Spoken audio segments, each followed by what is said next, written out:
Hey there, fellow travelers. Mark here with Walter's World, and today we're going to answer a question that one of our patrons on Patreon posted. And Mark wrote and said, hey, look, Mark, he has a great name, by the way.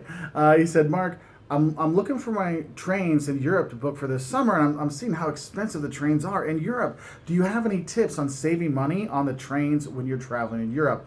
So what I have today are kind of 4 quick tips for you to save some money on your train travel when you do go to Europe, okay? Because I know we're here in March, it's planning season, so you might want to have some ideas for that. Now, my first tip for you is book early. Some train systems, like the Deutsche Bahn, the German train systems, actually have discounted train ticket prices if you book early. I mean, if you're in the U.S., you go for Amtrak. The tickets are cheaper when you buy early, so you might want to look into that. Now, the thing is, if you're going to book early, you need to know where you're going to go, when you're going to do it, and things like that. So that might be a little bit tough if you want to have kind of a fly-by-the-seat-of-your-pants travel. But if you have a kind of a set thing, you know, I'm going from Berlin and then our hotel the next night's to Munich, well, you can figure out your trains a lot easier that way, okay? But booking early can save you some significant money. I mean, I know I do that all the time. Another tip I have for you would be to look for regional tickets. Now, I'm going back to the Germany example again, and they have a thing, they have regional tickets. So there's like the Bayern ticket, the Bavaria ticket. And what it is for one day you pay one set price, and 5 people can travel all around the state on the local trains. Now, it's not the fast ICEs, it's not the fast trains, it's the slow trains, the slower trains, the regional expresses and stuff like that. And not every country has these regional deals, but when they do, it can be a really great thing for doing day trips and stuff like that. And if you got a group of people or a family, it can really save you a lot of money. So definitely check those things out, because you don't need to take the high-speed train to, you know, the fast train, the expensive train when you're going out there, okay? And I think that's why I need to talk about the non-high-speed trains, okay? So my third tip is look for alternative train lines. You don't have to take the ICE, that's the super fast train in Germany, or the TGV in France, or the Thalys in Belgium. You don't have to take those, because the super fast trains are super expensive. And the thing is, some websites, when you're looking up train times, they only give you the fast train times, okay? And that means the fast train tickets. So if you do your search, so if you're going to be going to Italy, look at trainitalia.it. If you're going to Germany, you look up bahn.de, like for the German train lines. Because if you don't, and you're just getting the high expensive fast trains, it could be significantly more expensive.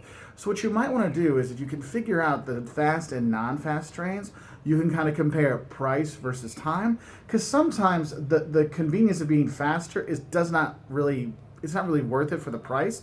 For example, I spent a lot of time in the Veneto region, you know, like Verona, Vicenza, Venice, and stuff like that. And I remember when I would go from Vicenza to Venice, I could take the fast train, which would always show up online, and it was like, you know, 30, 35 euros. I mean, it was like, wow, that's kind of expensive for like a 15 to 20 minute train ride, yeah, because it's super fast. And I looked, I'm like, wait, there's a regional train I can take that takes like 40 minutes, okay, it was longer, but it was only like 5 or 6 euros. I'm like, well, that's kind of a big difference when it's like, you know, 20 bucks, 30 bucks difference on that short of a line. So you could look for alternatives to those fast trains, so that can help you out.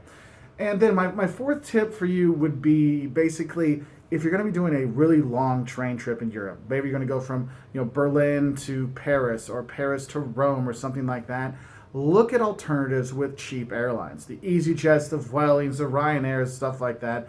They are significantly cheaper than taking the trains, especially in big distances. And think how much time you save. Now, you don't get to have that same train experience where you're going through the Alps and seeing those kind of things, but it can save you a lot of time and a lot of money. Though, if you are going to do that, remember that the luggage restrictions and stuff are different on the trains than they are on the planes, so have a heads up for that.